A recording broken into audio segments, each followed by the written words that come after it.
Hi everybody, and welcome back to Lost Genre Relationships. So in the past few days, OP has given us updates 4 through 7. In them, we'll see that OP is going through a lot, but I'm not here to speak for him, so let's just go through the posts. This one's from user Throwaway Clean Break. Update 4. 5 days since I served my soon-to-be ex-wife, 30 female, of 7 years. Now everyone is piling on me to talk to her. Hi everyone, I wasn't going to post today, but my inbox is exploding with messages that my posts have been taken down. I don't know what I did to anger the moderators.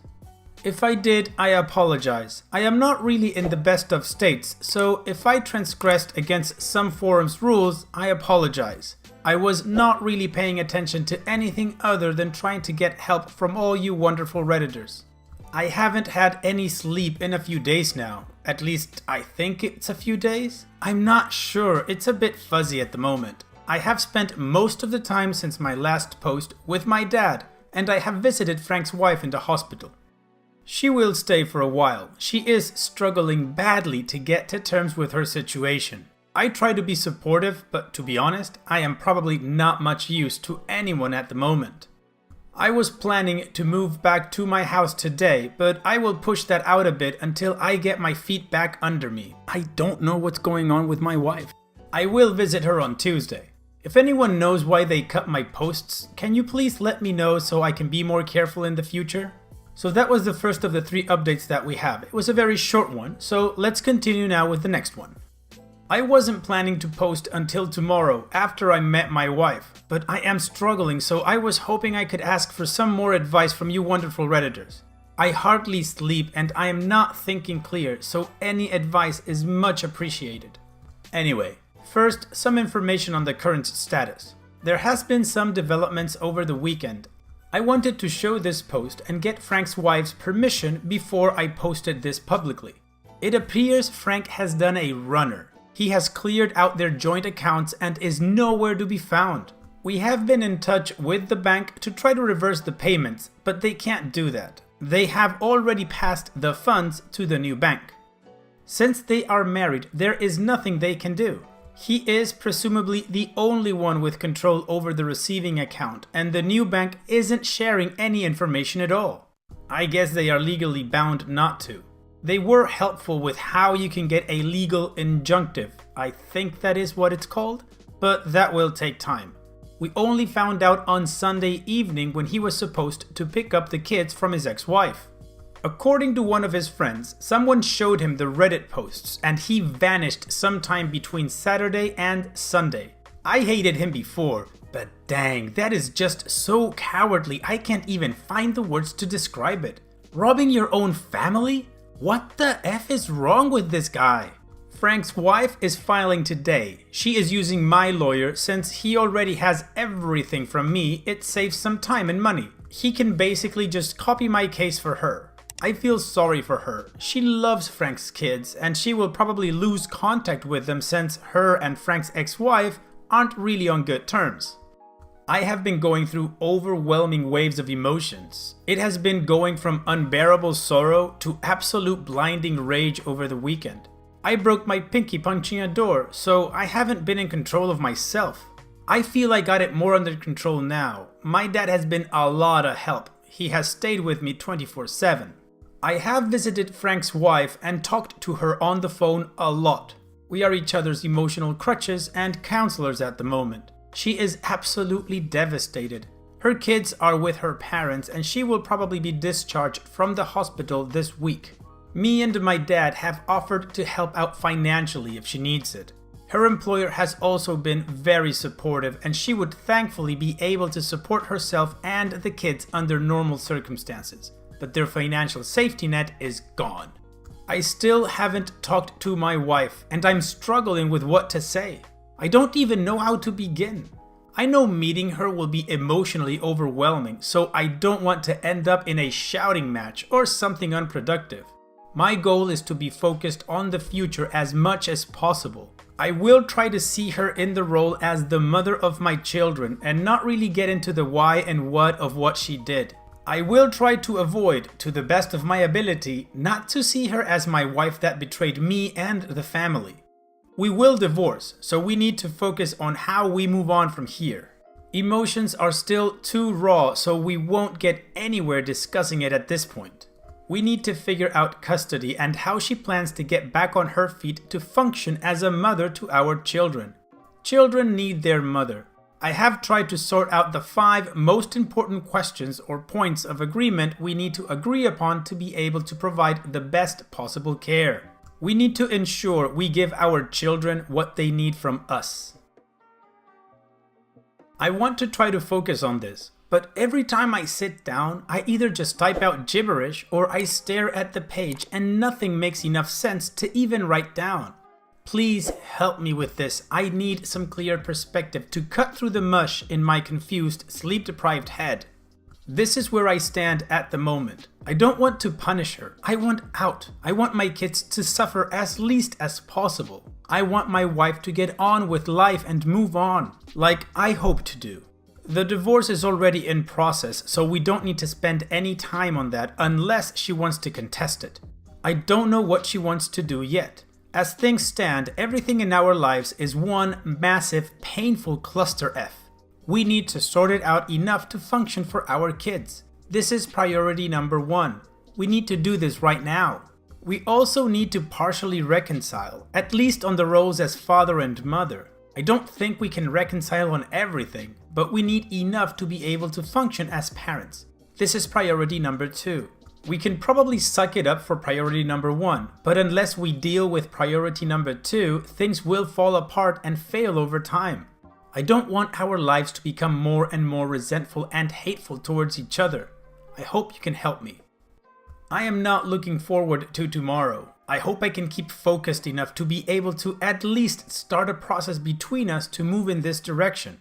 I will update after I see her. So those were updates 4 and 5. At this point, we just confirmed that Frank is a miserable F. I mean, honestly, not only did he destroy 2 marriages, put his wife in the hospital with all that stress, he stole all their money. This guy is grade A scum. And regarding OP, let's first read update number 6 to get a full view of the whole situation and how he's doing. So today has been a very crappy day, and that says a lot. Lately my life just seems to be a long series of crappy days competing to be the crappiest day of them all. I am so grateful for all the messages. I am sorry I can't respond to everyone, but I do try to read everything. I'm a bit worn out, so please forgive the errors. I have been sitting here, going over this day in my head over and over for hours, typing it out and retyping it again and again, trying to find the right words to understand what is going on, to understand myself. As many of you suggested, I talked to Sue's mother yesterday in preparation to meet her today. I wanted to see if she had any more information to share. She just reconfirmed that Sue is in a bad way. The only new thing she could tell me was that after I left her at the hotel, Frank left right afterwards. He just walked past my wife crying on the floor in the hotel hallway. He apparently didn't even say anything, or at least that's what Sue told her mom. I also tried to call a few of her friends. I learned that their friend group is in full conflict now, as some of her friends had strongly encouraged this affair to Sue during their weekly girl trips. They usually go to the movies, theaters, stuff like that. They have all been friends since school. Now the supporters are apparently being ostracized. News of these events have spread like wildfire. Apparently, it has made a lot of husbands start to ask uncomfortable questions to their wives. Also found out my wife wasn't the only one cheating. Apparently, there's 2 other cheaters in her clique. As far as I can tell, the relevant husbands are now informed. Anyway, I believed this morning that I was prepared to meet my wife. I am ashamed and sad to say that it wasn't at all. Today's meeting was a complete disaster, a total failure. I didn't manage to do anything right. I imagined I was going to be this rock of practical professionalism. I had my rules, my viewpoint, my list of key things I had steeled myself for. We were going to talk about kids, finances, Sue's health, etc. We would find a solution, find ways to move on. Instead, this day is scarred into my brain as nothing but unfiltered pain and failure. I am pretty sure I will have this scar with me forever. I have been uncomfortable for days, but a few hours before we left this morning, I was starting to feel extremely stressed and anxious. I developed this high-pitched ringing in my ears like an old TV noise. My mouth produced less and less saliva for some reason. My mouth felt uncomfortably dry. I tried to will the tension away, to swallow it, push it away, but it just got worse and worse. I was pacing around aimlessly for the last hour. It's probably the longest hour I have ever felt in my life. When we finally left, I just wanted it to be over, but I felt I had to see her. By the time we arrived at the hospital, I had probably been awake for 30 hours straight. I wasn't really fully functional. I should have called it off then. We were controlled for temperature and symptoms before they would let us in. Once I passed through the doors of the elevator, I was already badly shaking and sweating a lot. The face mask felt restrictive to breathe through, and my glasses were fogging up a bit on each breath. I was pretty close to full-on panic, I think. When we arrived at the ward, we were met by a doctor. There was some discussion before it was determined that my dad could join me. The doctor explained the do's and don'ts of this visit. I struggled to understand him. The ringing in my ears seemed pretty loud at this point, and my heartbeat felt like I had a jackhammer in my chest. He explained that Sue was stable but tired, and that if he deemed it necessary, he would end the meeting and take her back to the ward. He told me Sue had been asking for me constantly, day and night. He asked me some more questions. I had to explain what I was planning to say. He also asked about how I was doing. I obviously don't look well. I just told him I needed to do this. We were shown into a room that was probably designed to try to make visitors comfortable. We sat down and waited. I was really struggling at this point. I tried to focus on being productive, seeing Sue as the mother of my children, my questions. My dad saw me struggling. He put his hand on my shoulder like he used to do when I was a kid. He told me it was going to be okay. It calmed me down a little. I realized how much I hate face masks now that I couldn't see his familiar "it'll be okay, son" smile. Then the doors opened and two orderlies come in. As they step aside, I see Sue. She is in a wheelchair and her head is in an awkward side angle and her eyes are closed, like she is sleeping. The moment I see her, all my preparations go straight to hell. All I can see is my best friend of over a decade. I see my confidant, the woman I loved so deeply. I see the first person I would think of when I wake up and the last person on my mind before I fall asleep. My protective instincts kick me in the gut so hard I almost puke. In that moment, I was willing to do anything for her. I would fight any battle, move any mountain. She is there, right in front of me, broken. My brain feels like it's short-circuiting. I wanted to help her, grab her, hold her tight, tell her it will be alright, but I just can't effing move. I try to open my mouth, but I can't. It feels so dry, like it's glued shut. I don't really have the words to describe it. The closest thing I can think of would be to be standing in my own head, looking out from behind my own eyes, if that makes sense. It's like I'm paralyzed, like a nightmare where you can't move. All the while, my heart keeps pounding faster and faster, harder and harder. I'm sweating like I'm made of water wrapped on cheesecloth. The doctor says something. I can't understand it due to the now very, very loud screeching noise in my ears. He sits down next to my wife and says something to her. Sue looked terrible. Gray and colorless, weak, deflated. Like sitting is too much for her. She has one of those drip bags on one of those rolling hat racks they have in hospitals. Sue doesn't move. I look back and forth at the doctor and the nurse, and it goes really, really quiet for an uncomfortably long time. Unexpectedly, Sue opens her eyes. The second she sees me, she just bolts out of the chair and rips the drip attached to her hand off in one swoop. She hugs my legs on her knees on the floor and starts crying. Her crying hurts me in ways I don't really have words for.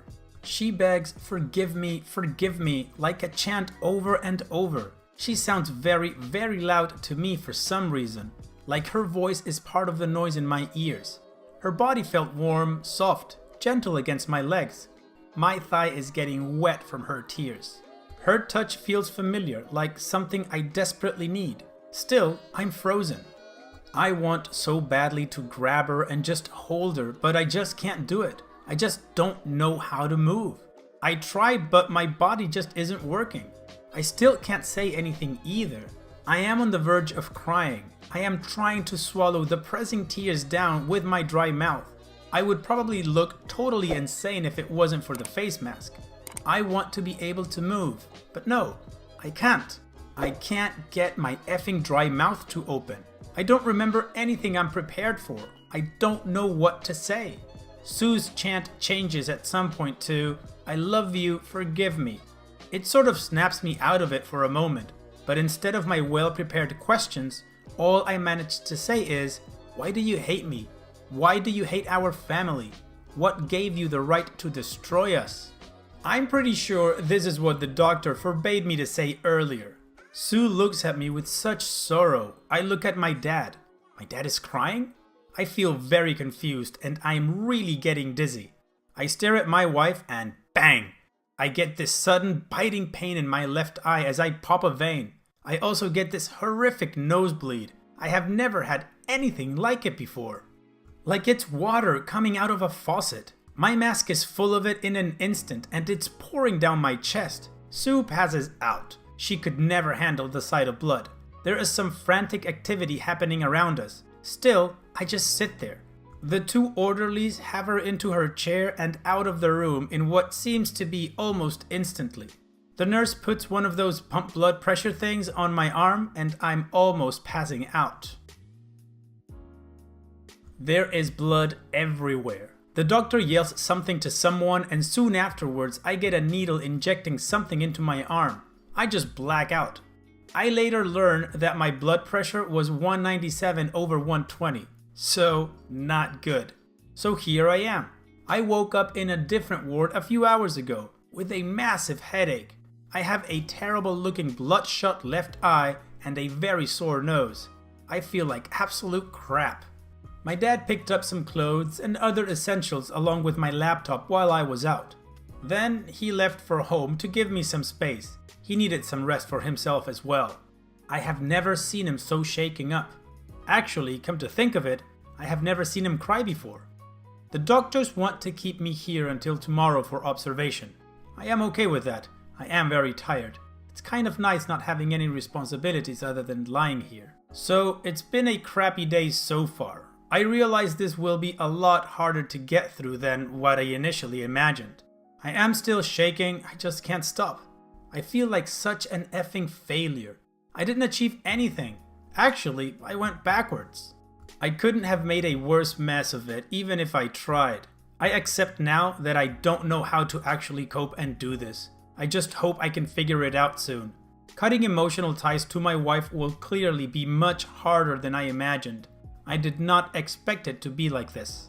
So there we are. I am lost at the moment. For now, I will just try to focus on me. I need time. I need to get back on my feet. I need to take care of my kids. Those are my short-term priorities. Hopefully, when I get some distance, I will be able to see a way forward because right now, I effing don't see any. Am I making a mistake? My brain tells me to push through, but my heart tells me don't. I wonder if Sue ever even considered the pain and suffering she would cause. I just can't understand it. What could possibly be so important to do together with Frank that it's worth all this pain? I will probably never get a satisfactory answer to that question. But why the hell would she do this? What did I do wrong? What gave her the right to destroy all our lives? Maybe if there is a wayward wife out there reading this, could they please help me to understand this? How can a wayward wife justify to themselves what they are doing? Is there anything that can justify this? I mean, my wife must have believed this was the right thing to do for her, right? If she didn't, she wouldn't have done it, right? Or am I missing something? It doesn't make any sense. It doesn't fit anything I know about her. Or maybe I really don't know who this woman is. I took a sleeping pill. I am very tired now. Hopefully, I can get some sleep. Sorry about the incoherent babble, I just needed to get it out of my head. Thank you for all your help so far. Well, that was clearly a very emotional day for OP, in a negative way. It impacted his health physically, and you can tell he's incredibly stressed out. So now it's time to continue with update number 7. The sleeping pill wore off, and I have been sitting here pondering for a few hours. It's kind of peaceful here. Nobody is awake as far as I can tell, except the watch nurse down the hall. I am sorry I haven't responded to anyone. I have read everything and thank you for all the support and ideas. I feel pretty down actually. Typing this out helps me think things through. There have been some comments implying that this is some sort of exercise. I effing wish. I would give pretty much anything for this to not be my life. I have been diagnosed with hypertension that manifested itself in the nosebleed and the red eye yesterday.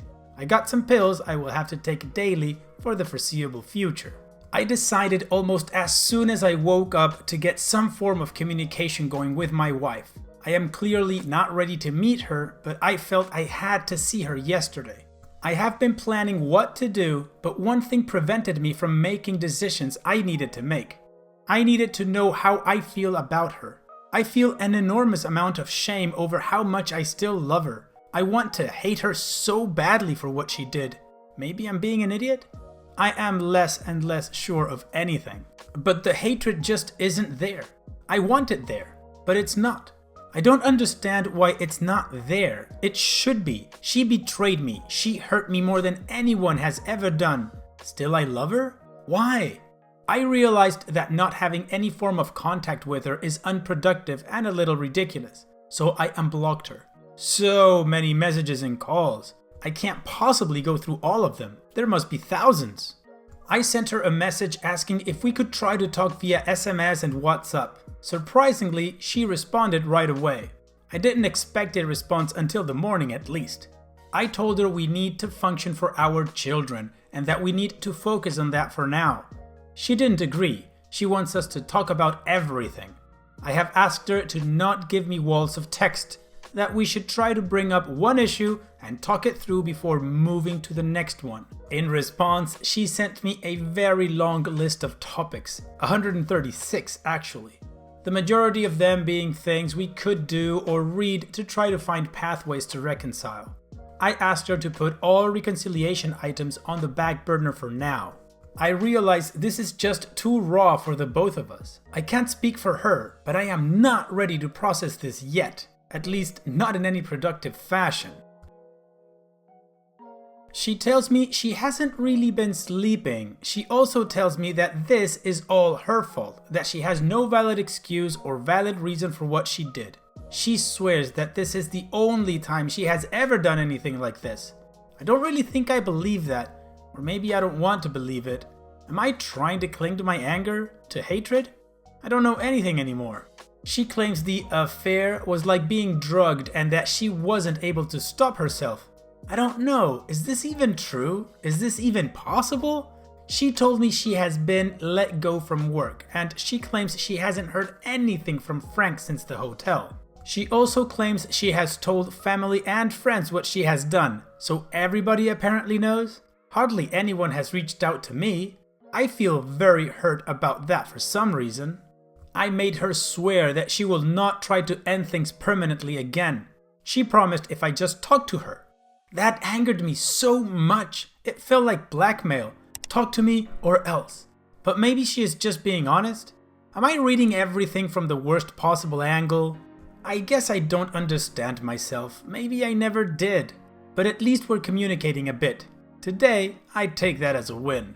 I have decided to move home and have the kids move back home if my dad can stay with us. If he can't, I will wait a few more days with the kids. I find that I doubt myself a lot now. I used to be so sure of things. Now it's like I can't decide on anything. I had a message from Frank's wife that she is back home, so I will go and see her later. I look forward to talking to her. Frank is still missing in action. No one knows where he is. Or at least, no one is willing to say where he is if they know. I have looked at myself and swallowed some bitter pills this morning and come to some realizations. It is not my place or to my benefit to want to punish my wife. I need to back off and just let this run its course. Trying to force things like I have been doing is just hurting everyone. I will take a step back. I will try to find some wayward wife to answer some of the questions I have. I will try to calm myself and the situation down as much as possible. I need to find a way to get a clear head. I really need to understand how someone can make these kinds of choices. I will try to be patient and let my body process these emotions and challenges on its own time schedule. Before yesterday's meeting, I had convinced myself that the pain will pass quickly if I just complete this or that thing. What I actually need to do, what we all need to do, is to mourn this properly. Our lives as we knew them are over. We can never get that back. I don't know what the new future will be, but it's kind of scaring me. I need to address that. After yesterday, I accept that there is no quick fix here. I am not in control. I can't push this through and be done with it. As so many of you have told me, I need to prepare myself for the long haul. I will probably get off posting to Reddit for a while, at least for a week. I will still read comments and ask questions, but I think I need some space. There are too many conflicting perspectives, and I can't even navigate my own feelings at the moment. I flip from supporting one perspective to the next on each comment I read. Thank you for all your support. Posting here, talking to all of you has been very therapeutic for me. Thank you for listening to me. So many of you pointed out that my wife is also in pain, and I need to take that into account. Someone commented, "Meet her pain and accept it." This really resonated with me, and I will try to do that. Perhaps the most important realization I had is that I need to find a way to forgive. Nurturing all this anger and hurt doesn't really help anything. It doesn't mean I will forget, but I do need to find a way to forgive. And that is all we know as of now. So OP, let me start off by saying that this whole situation that you're going through is a horrible one, and I'm really sorry that you have to go through it. Having said that, I have to say I am very happy that you are going to focus on your children. I believe they are first priority. Before you, before your wife. So it's good that you're planning on moving back home and having them with you. I mean, you're going through this whole thing. Imagine how they are doing. From one day to the next, their dad and mom were just gone and they were living with their grandparents. So that's a good step forward. The other thing I'm going to say is that I think your wife is being very selfish. First of all, what she did about "you either talk to me or I'm gonna end things," that is blackmail. It's not like blackmail, it is blackmail. Also, the fact that she didn't want to focus on the kids and all she's worried about is reconciliation is about making her feel good about herself. Because she knows she effed up and she recognized that what she did was wrong and it's all her fault, so having you talk about reconciliation is about her feeling better. Also, that ridiculous excuse that being in the affair was like a drug and that she wasn't in control, I'm sorry, I'm calling BS. She allowed herself to be in that situation, therefore everything she does, it is her responsibility. Claiming that she was like under the control of a drug or of Frank's enchantment, that's just an easy way to cop out. She's not owning up to it. I think the truest statement of anything that you said is that your life as you know them no longer exists. They changed. That's what all of you need to cope with and move forward. You are very well in your right to forgive her if you want to. Just don't do it because you feel pity for her because of how she's doing. This is all her fault, not yours. And especially not your kids. And that's all I have to say. I'm sorry if it was too long. OP, my only wish for you is that you get to a point where your head is clear and you can go through with whatever you need for you and your kids to be okay. And so we've reached the end of the video. I truly hope you guys liked it. If you did, go ahead and click like. Of course, don't forget to subscribe and click that bell icon so you get notified every time I upload a new video. Also, here are more videos from my channel that you might enjoy. And having said all that, I will see you guys on the next video.